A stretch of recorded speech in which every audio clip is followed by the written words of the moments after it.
Amy and Kevin here to talk about new build construction. There are a lot of things that you'll need to think about if this is the direction that you choose to go. One of the things that's really important is just to know that the new build representative is the person who is representing the builder and not you as the buyer. So it's really important that you seek out a real estate agent that has experience in new build construction. There's a lot of different things to think about on the back end that you as the buyer would never have thought about. One of them is just knowing to do a third-party inspection. Third-party inspections, and you're going to do it twice actually throughout the process. That brings in an outside person who's not biased to the construction that's happening along the way. They don't care about the timeline, they don't care about the budget, they care about the buyer and that the buyer is getting what they need in their purchase.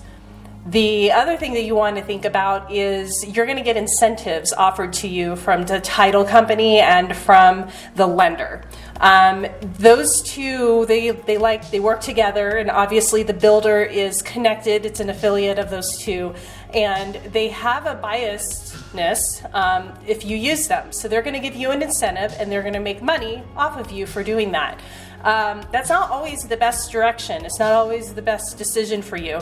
We recommend that you do shop around to the other lenders to see if those incentives that they're offering you are actually not quite a benefit to you, rather than getting a better interest rate from another lender who in the long run will give you, it'd be more affordable for you.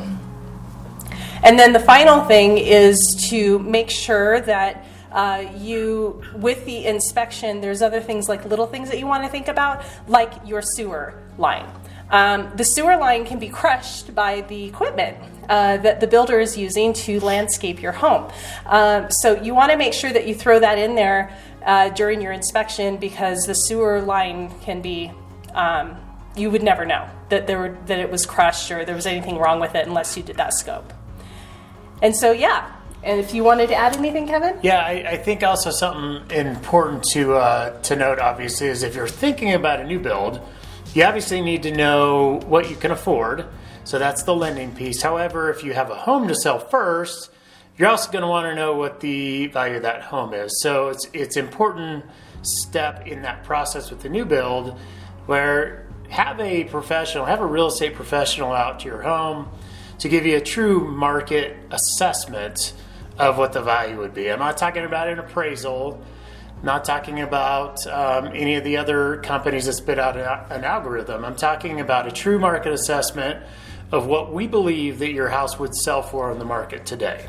The last thing that I wanted to throw out there for everyone to think about, and we've talked about this before, but the interest rates are rising, and they are going to rise multiple times this year.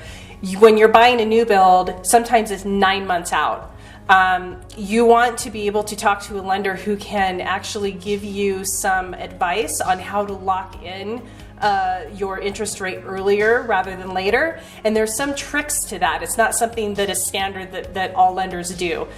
So definitely look into that part of it, because you could be getting under contract with a new build now, and 9 months later you're paying a whole percentage or even two more than what you initially thought you would be paying for.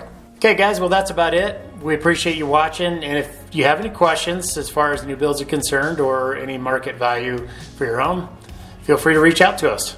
Thanks.